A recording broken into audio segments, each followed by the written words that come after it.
Olá, pessoal. Vamos dar continuidade ao conteúdo do sétimo ano, agora com o capítulo 5, né, página 328. Nós vamos começar agora o estudo sobre as regiões. Até então, a gente tinha estudado questão de povoamento, formação do território, localização. Vimos outras questões também, como questões as atividades econômicas no Brasil. Sétimo ano, o estudo é todo o Brasil, tá? E agora nós vamos adentrar o estudo de regiões, de cada uma das regiões. A gente vai ver um geral, mas vamos ver também cada uma das regiões separadamente. Por mais que, se por acaso não importa, não fiquem focados em que capítulo, quantos capítulos vão estar na prova.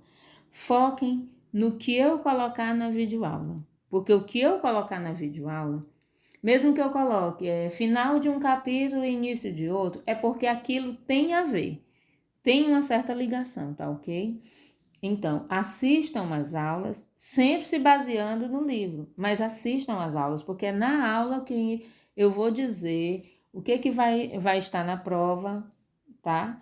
Então, para que não tenha dúvida, quando chegar a videoaula da revisão, nós vamos fazer um apanhado de outros conteúdos, tá? Mas assim, sempre foque no que é dado aqui na videoaula.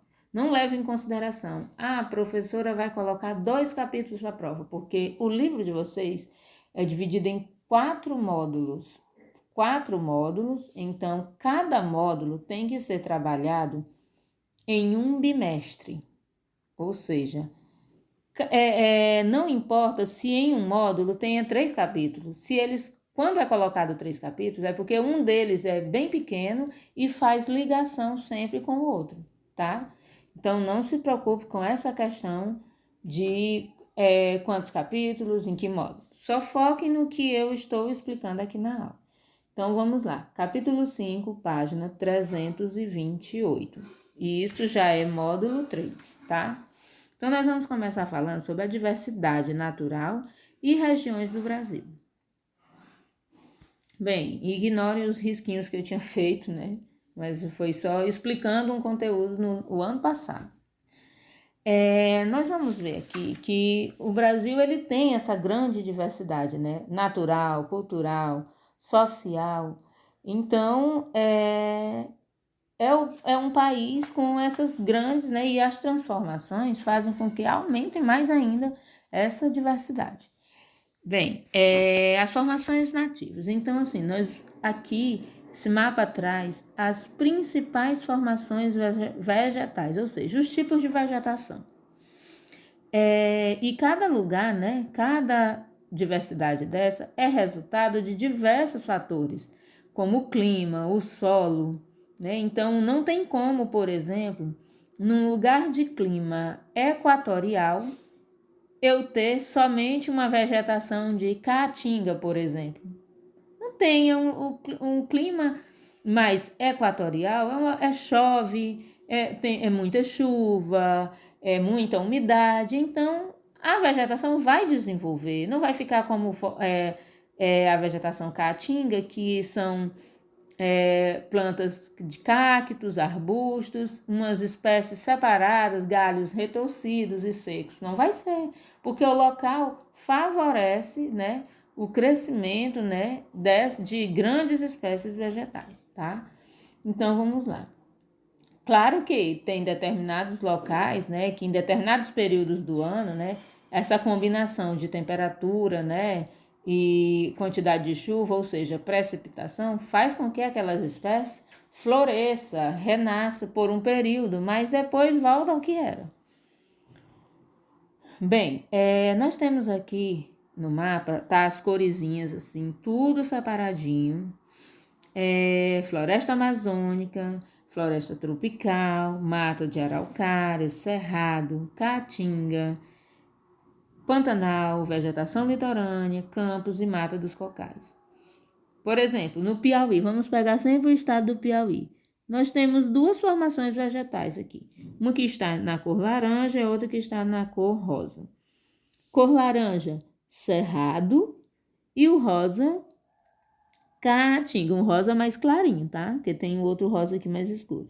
Rosa mais clarinho, Caatinga. Então, estado do Piauí, quanto mais próximo do rio Parnaíba, que é o maior rio do estado, é mais umidade, está chegando perto mais de áreas mais úmidas. Então, nós temos um cerrado, ou seja, tem galhos retorcidos, tem uma vegetação sequinha? Tem, mas nós temos também outras formações, como no caso as palmeiras, carnaúba, coco-babaçu, e o outro trecho do Piauí, que é uma partezinha mais seca, que está a oeste, que é onde localiza assim, algumas áreas, até mesmo áreas assim de planalto, como no caso a São Raimundo Nonato, lembrei, estava querendo lembrar o nome do parque, né? Serra da Capivara. Então, assim, é uma região bem mais seca e não favorece uma vegetação mais verdinha.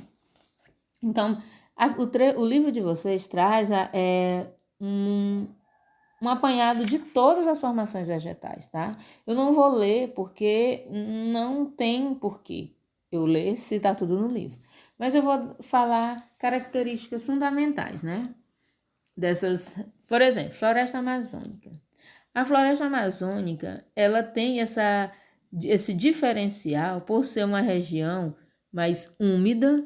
Então, é uma formação vegetal com grande quantidade de espécies de árvores, né? E também de animais, ou seja, espécies animais e vegetais, né? Então, devido à sua característica climática, é uma formação vegetal que tem espécies que podem chegar a 60 metros de altura, né?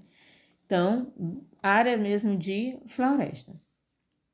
Temos também a floresta tropical. Então, sempre o que eu vou falando, vocês vão analisando pela cor, porque eu estou pegando na sequência que está no livro. Floresta tropical, um trechinho ali de Rio de Janeiro, Espírito Santo, uma parte de Minas Gerais. Floresta tropical é uma floresta, né, que se estende, né, do que a gente chama de Mata Atlântica, que está mais do lado do Oceano Atlântico, né? É uma formação vegetal que tem um trechinho de um relevo, né, com maiores altitudes, né? E recebe a influência dos ventos do oceano. Portanto, além de termos espécies menorzinhas, nós também temos um trechinho de mata de árvores de grande porte, tá? Vamos para Caatinga. Caatinga é a cor que está em rosinho. No trecho aqui nordeste, pega uma partezinha norte de Minas Gerais também, mas na sua maior parte nordeste. Então, qual a característica principal? Vegetação em forma de cactos, plantas arbustivas com espinhos, e que elas, como eu já tinha falado, conseguem se adaptar em uma região que chove pouco. Ou seja, a estrutura dessas plantas, ela já consegue captar essa água e serve de um acúmulo de água, né, na própria estrutura, né, dessas plantas, né, dessas formações vegetais. Até mesmo, por exemplo, num cacto, né, isso tudo de verde que a gente vê são os caules. A folha são pequenos pontinhos que dá pra gente ver até na pontinha deles, né? Cerrado. Qual é a cor que tá o cerrado? Em laranja. Uma boa parte do Brasil, né? Se estende por uma grande parte do Brasil, são árvores que, assim, é um intermediário. Nem são tão rasteiras, né? São galhos retorcidos, mas também existem algumas com um certo, claro que não como a floresta amazônica, né? Uma floresta mais equatorial, mas ela também tem essa característica de árvores um pouco maiores, não é só árvores mais rasteira. E essas espécies, elas têm esses troncos retorcidos, né? A casca mais grossa, são mais resistentes a queimadas naturais, porque é uma região que no período de seca, né? De abril, aqui o texto diz de abril a setembro, mas geralmente na parte do cerrado, mais aqui para o Maranhão, Piauí, a gente vê que até em abril costuma chover. Então vai ficar seco mesmo a partir de junho até dezembro, né? Até início de dezembro. Mata dos Cocais. Vocês podem ver que Mata dos Cocais no mapa tá de marronzinho, né? Lá no trechinho do Maranhão. Exatamente, norte do Maranhão. Só que, como eu havia falado, Mata dos Cocais, o mapa tá pintado assim, mas se estende um pouquinho do Piauí também, tá? Então, qual é a característica? São as chamadas, as principais formações, né? São as palmeiras. Mata dos Cocais, coco, palmeiras de todos os tipos. Babaçu, carnaúba, que é muito encontrado no Piauí, quando você vai, por exemplo, Campo Maior, aquele trechinho ali, Altos Campo Maior, você vê muito. Então, tem também o açaí, que não está marcado aqui na região do Pará, mas o açaí, que no Maranhão é chamado de Jussara, também é uma palmeira e é considerado. Então, esses são alguns exemplos. É um tipo de... Tem as folhas, né, que servem, que tem essas fibras, esses formatos fibras, e servem para fazer artesanatos, né? Muitas pessoas utilizam como artesanato. Então, é uma área assim, que é como se fosse transição da floresta amazônica para a caatinga. Então, é uma área assim que nem é tão... É um intermediário entre um úmido e um mais seco. Então, temos os campos, né? Campos, que é exatamente na região sul do Brasil, Rio Grande do Sul, característica de vegetação, né? Bem menos, né? Como gramíneas, bem menos arbustivas, que chegam de 10 a 50 centímetros de altura. Então, são os campos, o nome já diz, a área de pastagem, muito usada para a área de pastagem. Temos também a vegetação litorânea, que é o que está bem fininho, o nome já diz, vegetação litorânea, está em todo o litoral, desde o Maranhão até o sul do Brasil. Corresponde a espécies que são adaptadas, né, rasteiras também, umas poucas arbustivas, mas que são adaptadas, né, as suas raízes longas a viver na água, né, que são, como exemplo, nós temos os mangues. E temos o Pantanal, que está na marcação em vermelho, no Mato Grosso do Sul e um trechinho do Mato Grosso. Tem uma característica mais, vamos dizer, alagadiça. É a maior planície inundável do mundo. Então, planície do Pantanal, não esqueçam, maior planície inundável do mundo. Que recebe água, né, da bacia do Rio Paraguai, e a região fica alagada praticamente o ano todo. Então, o tipo de vegetação, né, tem a Vitória Régia, tem um trechinho, tem outros tipos de formações vegetais, mas todas elas adaptadas a viver em áreas inundáveis. E nós podemos ver que essa vegetação, ela aos poucos ela foi sendo alterada devido aos desmatamentos, o homem, né, a questão da industrialização, o homem foi transformando muitas áreas para produzir, tanto para a urbanização, né, como também para melhorar a sua produtividade agrícola, né. E aqui esse mapa ele traz alguns locais, né, se você comparar esse mapa com o outro aqui, você vê o quanto que foi devastado. Olha só o cerrado, gente. Olha o quanto que foi devastado. Por exemplo, Mata Atlântica, quase você não se vê. Bem pouco, né? Bem pouco mesmo.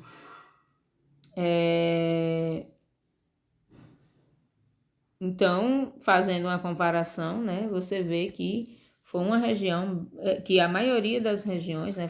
Das formações vegetais, melhor, foram bem alteradas, devido a esses aspectos que eu já falei, desmatamento, a própria urbanização e muitas vezes, né, para o processo de industrialização e produção agrícola também, tá? Vamos entrar agora na regionalização do Brasil. Então, como eu disse, o Brasil é dividido em regiões. Hoje, o Brasil está com essa configuração de divisão de região. Divisão regional do IBGE, Instituto Brasileiro de Geografia e Estatística.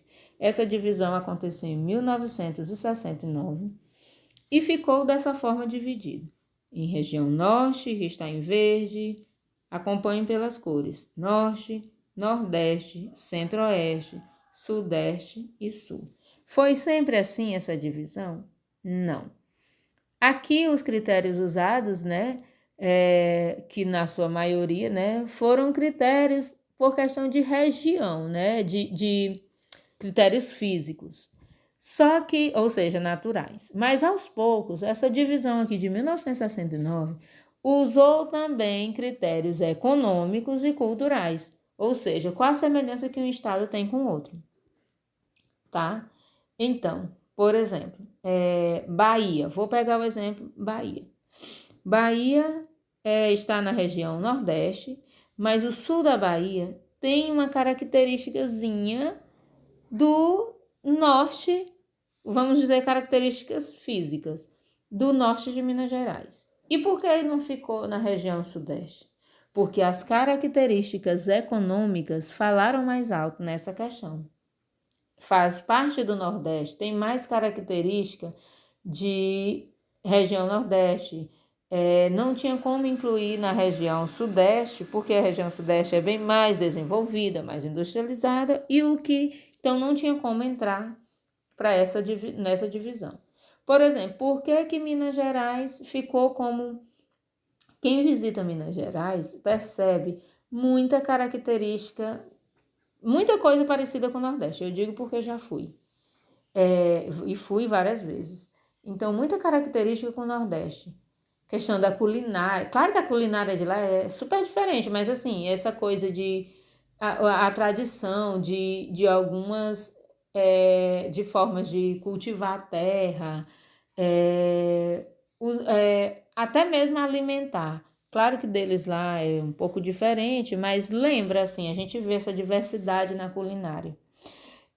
Mas por que não ficou? Porque tem critérios econômicos mais parecidos com São Paulo, Espírito Santo e Rio de Janeiro, e não com o Nordeste, tá? Então, foi assim que ficou a região. Na verdade, desde o descobrimento do Brasil, quando foi feito o Tratado de Tordesilhas, ali foi a primeira divisão. Então, desde o Tratado de Tordesilhas, o Brasil passou por várias divisões, regionais, até chegar nessa configuração. Por exemplo, Tocantins não era a região norte. Na verdade, nem existia o estado do Tocantins. O estado do Tocantins veio se separar, vamos dizer assim, ele fazia parte do Goiás, e nessa divisão de 1969 foi que o Tocantins se tornou estado, separado do Goiás, e passou a fazer parte da região norte, porque tem mais características do Pará do que do Goiás. Mais à frente eu vou passar um trabalho para vocês relacionado a essa questão de divisão regional. Bem, nós vamos adentrar agora, como eu falei, eu expliquei muito, mas se vocês forem analisar no livro, esse capítulo 5 ele não é grande. Ele só trata mesmo da questão de formações vegetais e divisão regional. Eu que falo muito, Então, vamos começar estudando região norte. No capítulo 6, no caso. Região norte é a região que está a maior parte, a floresta tropical, a maior floresta tropical do mundo, que é a floresta amazônica. É uma região que tem essa quantidade, de estados, como mostra aqui, estados e capitais, mas é uma região em que apresenta um espaçamento. São 7 estados, mas há um espaçamento da população por essa região. Se vocês forem ver a questão da população e da distribuição por área em quilômetros quadrados, vocês vão ver que o estado do Pará, no caso, que é o maior, vamos dizer assim, em questão como mostra o quadro aqui em 2016, a área em quilômetros quadrados mostra, né, o Pará, o Amazonas bem maior. E se você for ver a questão de população, que a gente vai ver mais à frente, ele há um espaçamento, né? Não é tão densamente povoado assim. Então, é uma região grande em extensão, mas que não é a mais populosa do Brasil. Em relação ao clima e vegetação, que a gente sempre estuda junto, o que vocês observam? Olha as cores do mapa.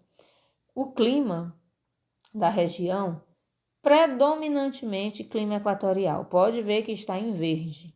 Predominantemente equatorial. E um clima tropical típico no Tocantins e no Roraima. Um trechinho nordeste, né, do Roraima.